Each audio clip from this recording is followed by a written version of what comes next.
So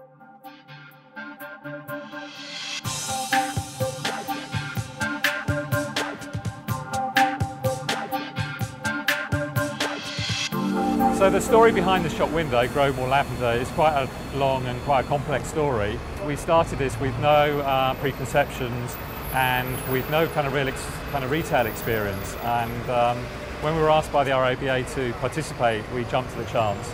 It's been a fantastic opportunity for us to work with a retailer, to get to understand about their brand ethos and identity, and to think about putting a shop window together, which is much more complicated than you really kind of think it is.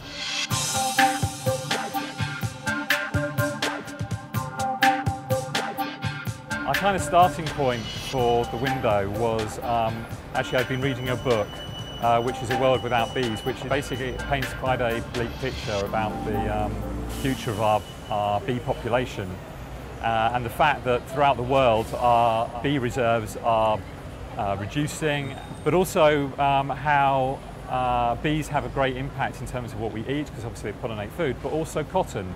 And obviously cotton for a retailer, fashion retailer like Oasis, is very important. So whilst not being too negative, and to bring to the foreground and to communicate to the shopper and the retailer the plight of the humble bee. So the next kind of point of inspiration was me visiting a show which featured the work of the artists Bob and Roberta Smith.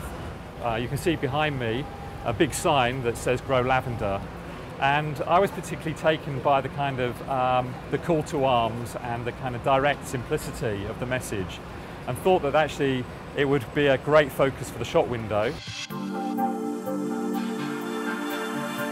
We had a sign, we had some politics, we had some plants in the window. The next thing that was missing was beehives, and that's where James Hamill, who is a friend of our family's, he very kindly has lent us these beehives here. The hives represent kind of buildings in the city, and there's this kind of really nice analogy between the colony of bees and ourselves, and the kind of thriving metropolis that we kind of live in. So it's another kind of loop and a kind of link in between what we were doing, telling the story of the bee, but also the way in which we live in our cities. So I think our greatest challenge was try to keep the window quite simple, to communicate the message and the story simply and effectively. Hopefully we've managed to draw people in, but I think it's for everybody else to kind of judge that. We've had a really good reaction from customers on the window. There's a lot of people stopping and taking photographs of the window, as well as coming in to find out more about the story behind the installation itself. And we've also had quite a few in-store marketing activities as well to get people more involved in the window scheme, so it's been a really good reaction.